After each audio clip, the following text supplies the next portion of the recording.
कौन सी company right है आपके लिए, किस कंपनी के पास आपको जाकर अपना ऐप डेवलप कराना चाहिए अगर आप एक लंबे समय के लिए अपने एप्लीकेशन को मार्केट में रन करना चाहते हो। ये प्रॉब्लम का सॉल्यूशन आज आपको मैं इस वीडियो में देने वाला हूं। बड़ी समस्या है दोस्तों एप्लीकेशन डेवलप कराने में, क्योंकि अगर हम नॉन टेक्निकल हैं और हम किसी डेवलपमेंट कंपनी के पास जाते हैं और उनको अपनी रिक्वायरमेंट शेयर करते हैं तो बहुत ही ज्यादा कंफ्यूजिंग कोटेशन हमारे पास पहुंच जाता है। अब देखो कंफ्यूजिंग क्या है ये बात को समझो। मान के चलिए कि आपने 4 कंपनी को विजिट किया, एक ऐप डेवलपमेंट कंपनीज को, आपने अपनी रिक्वायरमेंट शेयर की चारों के साथ कि भाई मेरी ये रिक्वायरमेंट है, अब इस पे आप हमें बताइए कि कितना खर्चा बैठेगा इस एप्लीकेशन को डेवलप करने में। तो प्रॉब्लम ये है कि चारों ही कंपनी की तरफ से आपको अलग अलग कोटेशन मिलेगा। देखो कंफ्यूजन तब हो जाती है, देखो अगर मान के चलो आपको चारों कंपनी से कुछ 10-20 हज़ार 50 हज़ार के आसपास का जो कोटेशन प्राइस होता है अगर उसमें इधर उधर हो रहा है तो समझ में आ जाता है कि भाई कंपनी का स्टैंडर्ड के हिसाब से, वो अपने स्टाफ के हिसाब से, एक्सपीरियंस के हिसाब से चार्ज कर रहे होंगे। लेकिन अगर फर्क 3 से 4 लाख, 5 लाख, 6 लाख का अगर फर्क आता है, इतना बड़ा अगर फर्क आ जा रहा है कोटेशन में, तो बात कुछ हजम नहीं होती है। क्योंकि भाई मैंने मेरी रिक्वायरमेंट तो मैंने चारों को वही बताई है, पर प्राइस सबका अलग अलग क्यों आ रहा है ना। मान के चलो किसी ने आपको 2 लाख बोला, किसी ने 10 लाख बोल दिया, किसी ने वही चीज का 5 लाख बोल दिया। ये बहुत बड़े बड़े डिफरेंस हैं। अब इतने बड़े डिफरेंस को आप कैसे मैनेज करोगे? आपको कैसे पता चलेगा कि कौन सी कंपनी राइट है आपके लिए, किस कंपनी के पास आपको जाकर अपना ऐप डेवलप कराना चाहिए अगर आप एक लंबे समय के लिए अपने एप्लीकेशन को मार्केट में रन करना चाहते हो? तो ये प्रॉब्लम का सॉल्यूशन आज आपको मैं इस वीडियो में देने वाला हूं। वीडियो को शुरू करने से पहले दोस्तों हमने नए 4 एप्लीकेशंस को डिजाइन किया हुआ है, डेवलप किया हुआ है, जो कि मैं आपको दिखाने वाला हूं इस वीडियो में। प्लीज आप ये वीडियो देखिए, सिर्फ 1 मिनट का है। हमारे लेटेस्ट एप्लीकेशन जो मार्केट में हमने लॉन्च किए हुए हैं ये आप पहले देख लीजिए, ठीक है।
आई होप दोस्तों आपको ये चारों ही आपको बहुत इंटरेस्टिंग लगे होंगे। ओटीटी का ऐप है, क्विज का ऐप है, लूडो का हमने लेटेस्ट बनाया हुआ है। ये सभी के सभी ऐप फ्लटर टेक्नोलॉजी पे हमने डेवलप किए हुए हैं। इन सभी एप्लीकेशंस के बारे में अगर आपको डिटेल जाननी है, बनवाना है, तो आप हमें कॉल कर सकते हो, ठीक है। अब बात को आगे बढ़ाते हैं और समझते हैं कि आखिर कोटेशन जो है इतना डिफरेंस क्यों आता है कोटेशन में, ठीक है। सबसे पहले तो दोस्तों आपको 2 चीज में कभी भी कॉम्प्रोमाइज नहीं करना है। पहला आपका सर्वर, दूसरा आपकी सर्विस, ठीक है। ये दोनों चीज से कभी कॉम्प्रोमाइज मत करना। ये दोनों पॉइंट पे ही आज हम डिस्कस करने वाले हैं और सारा खेल इन्हीं दोनों चीजों पे होता है, सर्विस, सर्वर। 2S, ये डबल एस जो है ना, यही डबल एस आपके कोटेशन का प्राइस बढ़ाते हैं, कम करते हैं, सर्वर और सर्विस, ठीक है। सर्वर सर्विस इतना ज्यादा इंपॉर्टेंट है आपके एप्लीकेशन के डेवलपमेंट इसमें, मतलब बहुत ही ज्यादा। अब मान के चलिए, देखो और एक चीज आपको और दिमाग में डाल लेना है, बहुत ज्यादा इंपॉर्टेंट है ये, कि आप कोई प्रोडक्ट लेने नहीं जा रहे हो, ठीक है। अगर आप कोई प्रोडक्ट लेने जा रहे हो, जैसे कि आप आज मारुति की कोई कार लेने जा रहे हो, तो मारुति की कार की जो प्राइस है वो पहले से डिसाइडेड है। आप मार्केट में पूरा आप रेट देख सकते हो ऑनलाइन, ठीक है। तो आप किसी शोरूम में जाते हो तो आपको पता है इतना रेट आएगा, वो अपने चार्जेस वजह जो भी ऐड करेगा ज्यादा 30-40 हज़ार बढ़ जाएगा, अगर उससे ज्यादा नहीं होगा, इतना आपको पहले से पता है, ठीक है। तो कोई प्रोडक्ट खरीदने जब आप जाते हो तो उसका प्राइस पहले से तय रहता है। लेकिन जब आप कोई सर्विस लेने जाते हो उसका प्राइस पहले से तय नहीं रहता, क्योंकि वो डिपेंड करता है आपकी रिक्वायरमेंट पे, ठीक है। मान के चलो कि आपने मारुति की कार तो ले ली, ठीक है, लेकिन आप उसमें अपने हिसाब से जो आप कस्टमाइज करा रहे हो, जैसे आपने उसमें साउंड का सिस्टम चेंज किया, आपने सीट कवर लगाया, आपने मैट लगाया, आपने स्टीयरिंग कवर लगाया, आपने व्हील कैप अलग तरीके से लगवाया, मतलब ये सारी जो चीजें आप लगा रहे हो ये तो आपकी रिक्वायरमेंट है। ठीक है, कि आप अपने हिसाब से उसमें क्या कस्टमाइज कर रहे हो। तो ये तो रेट उतना बढ़ता जाएगा जितनी आपकी रिक्वायरमेंट बढ़ती जाएगी, ठीक है। लेकिन हम स्टक तब हो जाते हैं जब वही जो मेरा रिक्वायरमेंट था कि उसमें यही 4-5 चीजें चेंज करनी थी, वो 4-5 चीजों के लिए किसी ने 1 लाख बोला था, कोई 5 लाख रुपए बोल रहा है। ये बड़ा डिफरेंस क्यों आ जा रहा है, ठीक है। इसमें 2 सबसे बड़े कारण रहते हैं, ठीक है, और ये दोनों ही बहुत स्ट्रांग रीजंस हैं। देखो क्या होता है ना, कभी कभी कुछ कंपनीज आपको बोल देती है हम आपको 1 साल का सर्वर दे देंगे, 1 साल का आपको सर्विस फ्री देंगे, जबकि ऐसा नहीं होता है। देखो वैसे मैं तो बोलूंगा कि दूर ही रहो वैसे कंपनियों से जो आपको ये बोलते हैं कि हम आपको लाइफ टाइम का आपको सपोर्ट दे देंगे, लाइफ टाइम का हम आपको सर्वर दे देंगे। कैसे देगा भाई, कल को उसकी कंपनी बंद होगी तो आप कहां जाओगे फाइंड करने, ठीक है। लाइफ टाइम का सर्वर भी वो आपको नहीं दे सकता, क्योंकि अपने एप्लीकेशन को आप उसके सर्वर के भरोसे तो नहीं चलाओगे, आप अपने सर्वर पर रखने वाले हो उसको, ठीक है। कभी भी जब ऐप डेवलप कराओ तो सर्वर अपना खुद का रखो। होस्टिंग मतलब जो बैकएंड रहता है ना, जैसे फ्रंट एंड यूजर ऐप हो गया, तो बैकएंड उसका कंट्रोल जो एडमिन पैनल रहता है वो कभी भी आप अपने सर्वर पे रखो, किसी थर्ड पार्टी के सर्वर पे मत होस्ट करो, ठीक है। जैसे कोई डेवलपर बोलता है भाई हमारे सर्वर पे, क्यों आपके सर्वर पे पेमेंट कंप्लीट हुआ, हमारे सर्वर पे डाल दो भाई, क्योंकि वो बैकएंड का सोर्स कोड भी फिर आपके पास आ जा रहा है एक तरफ से देखा जाए तो, ठीक है। तो ये चीज सबसे पहले कर लेना। दूसरा सबसे बड़ा प्राइस में फर्क आ जाता है कि लोग बोलते हैं हम आपको सर्विस देंगे 1 साल लाइफ टाइम, ये सब की जो बोलते हैं। नहीं लेना है भाई, 1 साल की सर्विस क्यों लेनी है।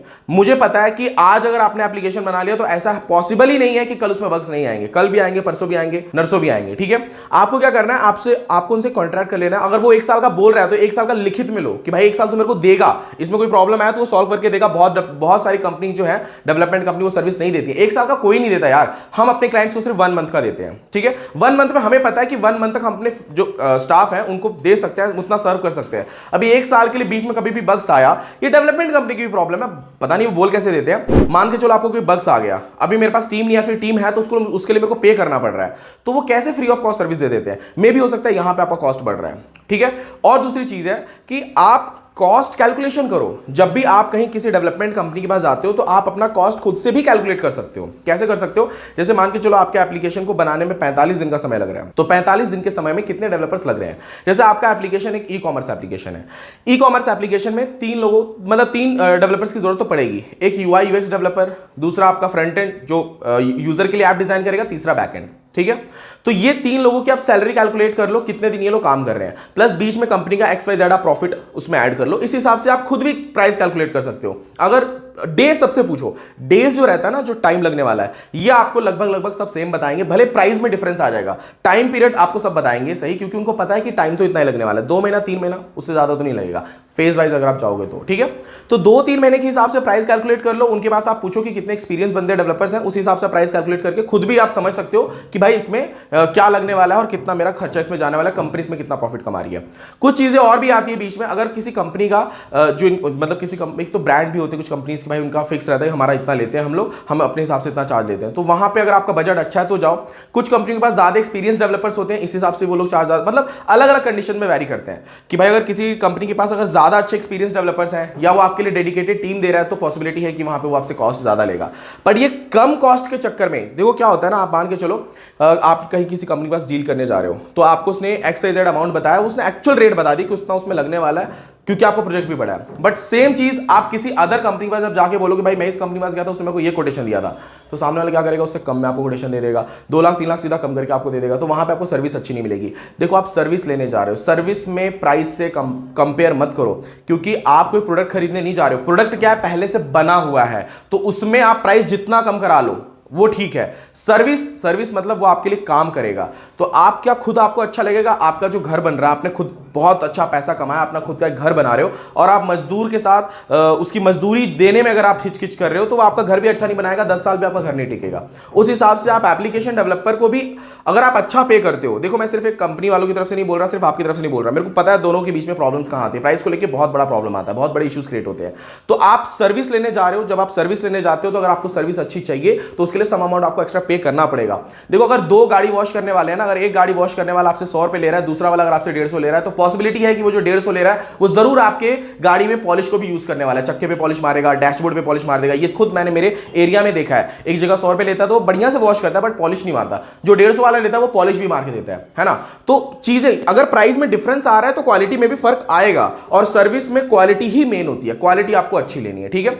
बाकी सर्वर अपना रखो, सर्विस मेंटेनेंस कॉन्ट्रैक्ट अगर कोई बंदा बोलता है, लाइफ टाइम या 1 साल उससे ज्यादा बोलता है, तो उससे कॉन्ट्रैक्ट करवाओ, एग्रीमेंट करवाओ, बोलो कि भाई तू मेरे को इतने टाइम का दे, अगर तू मुझे बोल रहा है तो इतने लंबे समय का मुझे चाहिए भी, ठीक है। साइन वगैरह करा लो, फिर बीच में आप भी लीगल एक्शन ले सकते हो कि भाई इसने बोला था मुझे ऐसा, ठीक है। थैंक यू दोस्तों, अगर आपको मेरा ये वीडियो पसंद आया, कंफ्यूजन अगर आपकी दूर हो गई है, तो इस वीडियो को लाइक जरूर करना। अगर आप मेरे चैनल पे नए हो तो चैनल को सब्सक्राइब कर लो। थैंक यू दोस्तों, मिलते हैं नेक्स्ट वीडियो में।